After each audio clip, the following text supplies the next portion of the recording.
നമസ്കാരം. മലയാളി വാർത്ത ഇൻസൈഡിലേക്ക് സ്വാഗതം. കേരള നിയമസഭയിൽ പോറ്റിയെ കയറ്റിയവരെക്കുറിച്ചുള്ള ചർച്ച. മറുവശത്ത് മുൻ ദേവസ്വം മന്ത്രി കടകംപള്ളി സുരേന്ദ്രൻ കൂടുതൽ വിശദീകരണവുമായി കുളത്തിലാകുന്ന കാഴ്ച. എന്നാൽ ജാമ്യാപേക്ഷയുമായി എൻ വാസു സുപ്രീം കോടതിയിലെത്തിയപ്പോൾ കണ്ട കാഴ്ചയാണ് അതിനേക്കാൾ ഭീകരം. വിശ്വാസിയെന്ന് പറഞ്ഞ് ദൈവത്തെ കൊള്ളയടിക്കുന്നു. ആ ചോദ്യത്തിന് മുന്നിൽ തളർന്നിരുന്നു എൻ വാസുവിൻ്റെ അഭിഭാഷകൻ. സ്വർണ്ണപ്പാളിയിൽ വീണ്ടും സ്വർണം പൂശുന്നത് എന്തിന്? ഈ ചോദ്യത്തിന് ഉത്തരം പറയാൻ അഭിഭാഷകന് കഴിഞ്ഞില്ല. ശബരിമല സ്വർണ്ണക്കൊള്ള കേസിൽ ദേവസ്വം ബോർഡ് മുൻ പ്രസിഡന്റ് എൻ വാസു നൽകിയ ജാമ്യാപേക്ഷ സുപ്രീം കോടതി തള്ളിക്കളഞ്ഞു. വിശ്വാസിയെന്ന് അവകാശപ്പെടുന്ന നിങ്ങൾ ദൈവത്തെ കൊള്ളയടിക്കുന്നു. എൻ വാസുവിൻ്റെ ജാമ്യഹർജി തള്ളിക്കൊണ്ട് ജസ്റ്റിസ് ദീപാങ്കർ ദത്തയുടെ അധ്യക്ഷതയിലുള്ള ബെഞ്ച് രൂക്ഷമായ വിമർശനങ്ങൾ ഉയർത്തി. ഈ കേസിൽ ഞങ്ങൾ ഇടപെടുന്നില്ല. സ്വർണ്ണപ്പാളികളിൽ വീണ്ടും സ്വർണം പൂശുന്നത് എന്തിനെന്ന കോടതിയുടെ ചോദ്യം.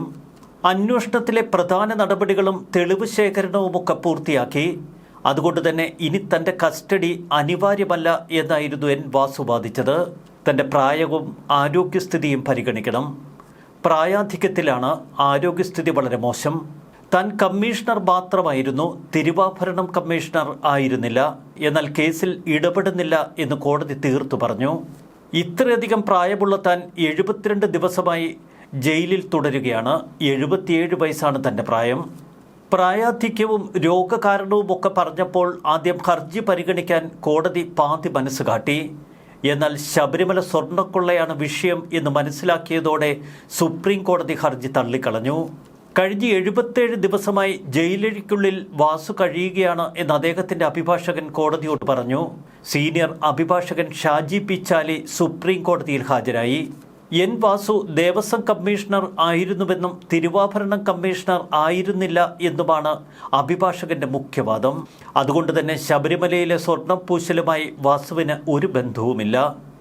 അഭിഭാഷക ആൻ മാത്യുവും വാസുവിന് വേണ്ടി ഹാജരായി. പ്രായവും ആരോഗ്യസ്ഥിതിയും കണക്കിലെടുക്കണമെന്ന് അഭിഭാഷകർ സുപ്രീം കോടതിക്ക് മുൻപിൽ അപേക്ഷിച്ചു. ശബരിമല സ്വർണ്ണക്കൊള്ളയിൽ വാസുവിൻ്റെ ജാമ്യഹർജി സുപ്രീം കോടതി തള്ളിക്കളഞ്ഞതോടെ സ്വർണ്ണക്കൊള്ള കേസിലെ പ്രതികൾക്ക് ഇപ്പോൾ വലിയ തിരിച്ചടിയാണ് കിട്ടിയിരിക്കുന്നത്. ഹൈക്കോടതി പൂർണ്ണമായി ജാമ്യഹർജികൾ നിരാകരിക്കുകയാണ് ഒരു വശത്ത്. ഇനി എവിടെ ഒളിച്ചാലും രക്ഷയില്ല എന്ന അവസ്ഥയിൽ സ്വർണ്ണക്കൊള്ള കേസിലെ പ്രതികൾ.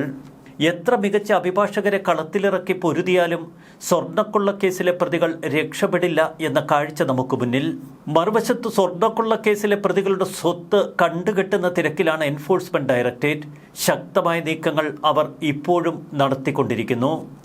തിരുവനന്തപുരത്തുള്ള ദേവസ്വം ബോർഡ് ആസ്ഥാന മന്ദിരത്തിൽ നിന്ന് പല നിർണായക രേഖകളും കണ്ടെടുത്തു എന്നാണിപ്പോൾ EDയിൽ നിന്ന് പുറത്തേക്ക് വരുന്ന സൂചനകൾ. സ്വർണ്ണക്കൊള്ള മാത്രമല്ല, ദേവസ്വം ബോർഡുമായി ബന്ധപ്പെട്ട അഴിമതികളും തട്ടിപ്പുകളുമൊക്കെ പൂർണ്ണമായി പുറത്തെത്തിക്കാനുള്ള ശ്രമം എൻഫോഴ്സ്മെന്റ് ഡയറക്ടറേറ്റ് തുടങ്ങിക്കഴിഞ്ഞു. കടകംപള്ളി സുരേന്ദ്രൻ ഉൾപ്പെടെ ഇപ്പോൾ എൻഫോഴ്സ്മെന്റ് ഡയറക്ടറേറ്റിന്റെ റഡാറിലെത്തി.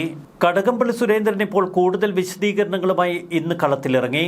പോറ്റിയുടെ വീട്ടിൽ പോയത് കുട്ടിയുടെ ചടങ്ങിനല്ല, അത് തനിക്കൊരു അബദ്ധം പറ്റിയതാണ്. പോറ്റിയുടെ വീട്ടിൽ പോയത് പിതാവിൻ്റെ ചടങ്ങുമായി ബന്ധപ്പെട്ടാണ് എന്ന് കടകംപള്ളി പറയുന്നു. കടകംപള്ളിയും രാജു എബ്രഹാമും പോറ്റിയുടെ പിതാവിന് സമ്മാനം കൊടുക്കുന്ന ചിത്രം പുറത്തു വന്നിരുന്നു. പോറ്റിയെ താൻ കണ്ടതിൽ അസ്വാഭാവികതയില്ല. പോറ്റിയുടെ കുടുംബാംഗങ്ങൾ മുഴുവൻ ഒപ്പമുണ്ടായിരുന്നു. 8 വർഷത്തിന് മുൻപ് അവിടെ ഒരു ചടങ്ങ് നടന്നപ്പോൾ പോയി. അന്ന് പോറ്റി ക്ഷണിച്ചതുകൊണ്ടാണ് പോയത് എന്ന് കടകംപള്ളി പറഞ്ഞു നോക്കുന്നു. 7-8 വർഷങ്ങൾക്ക് മുൻപ് നടന്ന ഒരു ചടങ്ങിൻ്റെ കാര്യം എങ്ങനെയാണ് ഓർത്തുവെക്കുന്നത്? 10 പ്രാവശ്യം പോയാലും പറയാൻ തനിക്ക് മടിയില്ല. എനിക്ക് അയാളുമായി വേറെ ഒരു തരത്തിലുമുള്ള ബന്ധമില്ല എന്ന് കടകംപള്ളി പറയുന്നു. 2025 മാധ്യമങ്ങളിൽ പോറ്റിയെ സംബന്ധിച്ച് ഇങ്ങനൊരു വാർത്ത പുറത്തു വരുന്നതുവരെ ശബരിമലയിൽ അയ്യപ്പ ഭഗവാനോട് ചേർന്ന് നിൽക്കുന്ന ശരിയായിട്ടുള്ള ഒരു ഭക്തൻ എന്ന നിലയിലാണ് താൻ ഉണ്ണികൃഷ്ണൻ പോറ്റിയെ കണ്ടിട്ടുള്ളത്. പോറ്റിയുടെ വീട്ടിൽ പോയി പിതാവിൻ്റെ ചടങ്ങിൽ പങ്കെടുത്ത് സമ്മാനം കൊടുത്തതായി ചിത്രങ്ങളിൽ കണ്ടു. ഞാൻ വാങ്ങിയ ഉപഹാരമൊന്നുമല്ല അതെന്ന് കടകംപള്ളി പറയുന്നു. അവിടെ ഇരുന്ന ഉപഹാരം എടുത്ത് ആ പിതാവിൻ്റെ കയ്യിലേക്കൊന്ന് കൊടുക്കുക മാത്രമാണ് ചെയ്തത്.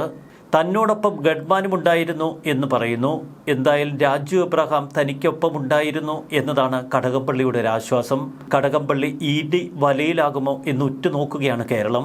ശബരിമല സ്വർണ്ണക്കൊള്ളയിൽ ഓരോ മണിക്കൂറുകളിലും പുറത്തു വരുന്നത് ഞെട്ടിപ്പിക്കുന്ന പുതിയ വാർത്തകൾ. എന്തായാലും ആ പ്രതികൾ ഇനി സുപ്രീം കോടതിയിലേക്ക് ജാമ്യഹർജിയുമായി ചെല്ലേണ്ട എന്ന സന്ദേശമാണ് ഇന്ന് സുപ്രീം കോടതിയിൽ നിന്ന് നമുക്ക് കേൾക്കാൻ കഴിഞ്ഞത്. ന്യൂസ് ഡെസ്ക് മലയാളി വാർത്ത ഇൻസൈഡ്.